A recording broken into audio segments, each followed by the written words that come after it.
वास्तु दोषर घनता जदि आम खोजा आज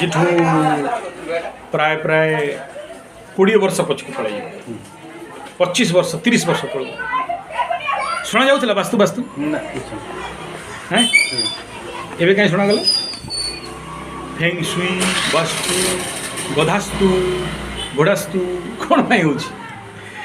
पछरे मूल रहस्यटा कौन मूल रहस्यटा या है जे जेते बेलेठु प्रथम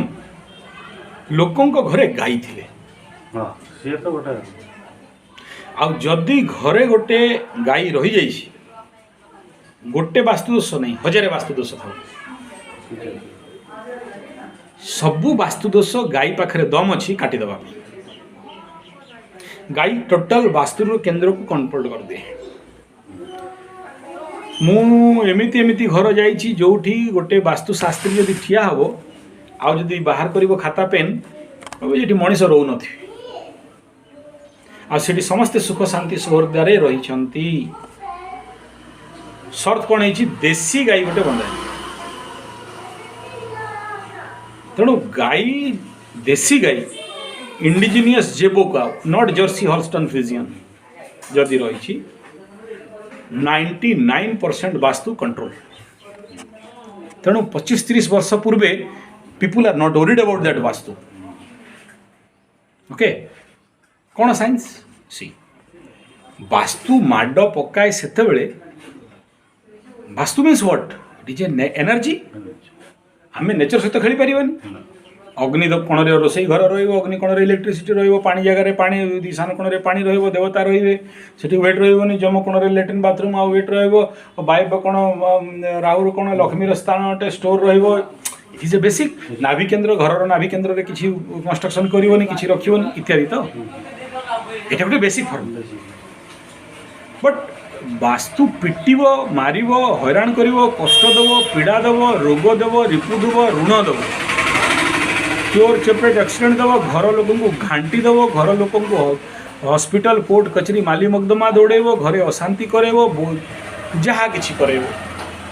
केतबेले करेब जेतेबेले घरर वास्तु एनर्जी डिसबैलेंस कर ना कि ना अधिका किसी अच्छी अच्छा अपमृत्यु दे पारे बिना फालतूर मृत्यु दे पारे प्रेत बाधा दे पारे यहीटे तो लिस्ट ना ताठू तो अधिका नहीं टोटाल लिस्ट बाहर कले 52टा लिस्ट वास्तुर दंड 52टा ताठू अधिका नहीं केते बेले घरर एनर्जी जदि जो घर एनर्जी एमिट होइकी ताकू सपोर्ट करुवा नेगेटिव एनर्जी हाई हो गला या पूर्व आउ टे बुझिया घर माने कौन घर क्या कहुए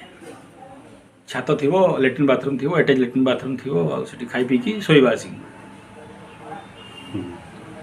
घर माने जोटिकी आसिकी बा मु जोटी पशिकी निजर रिचार्ज करि पारे एनर्जी रिचार्ज हो बाहर काम कली थकी गली घर को आसिले मो रिचार्ज मु घर ये लेवल रे बनेबी जोटी बसिले मते पॉजिटिव ऊर्जा पॉजिटिव एनवायरनमेंट पॉजिटिव जिनिस मिलुथबो नहीं मुझे ये मयूर पछटे रखी ताहले मते ये आभा क्लीनिंग ये मयूर पछ द्वारा मते मिलुथबा कथा तो एमती जिनस मुझे गाई घी जब रखी तो गाई घी मत पॉजिटिव जिनस मिल मुझे ये गोमूत्र गोधन बटी रखी तो मत पॉजिटिव मिल नहीं मु जो जो जिनस रखी ये गोटे उदाहरण देली सेमती घर जो डायरेक्शन और एंगल अच्छी से एंगल रु मु पॉजिटिव एनर्जी रिकवरी करके रिचार्ज हो किंतु मुझे घर को पशुची आ घरटा मत उठे बाहर को फिंगुची घरर एनर्जी मते साउंड करि पारुनी रिलैक्स करि पारुनी एनर्जी रिकवरी करि पारुनी आउ घर मते आराम दौनी घरे पशिले मते भारी भारी लगुची एबे घर छाड़ी पळेबार इच्छा होची नाई एठी नै मु बाहर जाई खटी मारियार इच्छा होची बाहर ताश खेली 8 घंटा किंतु घरे बसिकी 5 मिनिट सोई परिबिनी घरे बेडरूम रे पशिला माने घरटा भारी भारी ओजन ओजन गुमकिला गुमकिला लगुच जमी घर नुह गोटे प्रेतखाना कौटी गोटे बेड साउंड है कौटी गोटे गोड़ खिंची देलानी କାହାକୁ ଆସିକି ଥାପଡ଼େ ମାରିଲାଣି କେଉଁଠି ଘରଟା ଗୋଟେ ଅଲଗା ପ୍ରକାର ସ୍ମେଲ୍ ଆସୁଛି, ଏଗୁଡ଼ା ତ ସିମ୍ପଟମ୍। ଆଉ କିଛି ନେଗେଟିଭ୍ ଏନର୍ଜି ଅଛି, ମୁଁ କିଛି ଅନେକ ଗୁଡ଼ିଏ ଘର ଗଲା ମାନେ ମୋ ଚୁଟି ଠିଆ ହେଇଯାଏ। ମୋତେ ବହୁତ ଲୋକ କହନ୍ତି ଏଇଠି କ'ଣ ହେଉଛି, ମୁଁ କହିଲେ ଦେଖ କ'ଣ ହେଉଛି, ସେ ଏନର୍ଜି ମୋତେ ଆସିକି ଟି ପୁରା ଏକଦମ ଚୁଟି ଏମିତି ଠିଆ ହେଇଯିବ। ଇଭିନ୍ ମୁଁ ଗୋଟେ ଘର ସେଇଭଳିଆ ବାସ୍ତୁ କରେକ୍ସନ୍ ପାଇଁ ଯାଇଥାଏ, ମୋର ସବୁଠୁ ମନେ ଅଛି। ସେ ଘରେ ସେ କେହି ରହୁନଥିଲେ, ମୋତେ ଡାକିଲା ବୋଲେ କ'ଣ ଟିକେ ଠିକ୍ ଠାକ୍ କରିଦିଅନ୍ତୁ ଆଜ୍ଞା, ବହୁତ ଖର୍ଚ୍ଚ କରିକି ଗରିବ ଲୋକ ମୁଁ ଘର ବନେଇଛି, ପାହାଡ଼ ଉପରେ ଘର ବନେଇଛି। ମୋତେ କହିଲି ଚାଲ ଖୋଲ, କହିଲା ନାଇଁ ଖୋଲିବାକୁ ଡର ଲାଗୁଛି, ଆପଣ ଚାବି ନିଅନ୍ତୁ ଖୋଲନ୍ତୁ। ଠିକ୍ ଅଛି କହିଲା ନାଇଁ ସେମିତି ଯାଆନ୍ତୁନି, ଆପଣଙ୍କୁ ବହୁତ ଅସୁବିଧା ହେବ ସିଏ। ମୁଁ ଚାଲ ତ ଯିବା। ତ ମୁଁ ଓଭର ବାହାଦୁରୀ, ଏଇ ବୁଲେଟ୍ଟା ଥାଏ ବୋଧେ,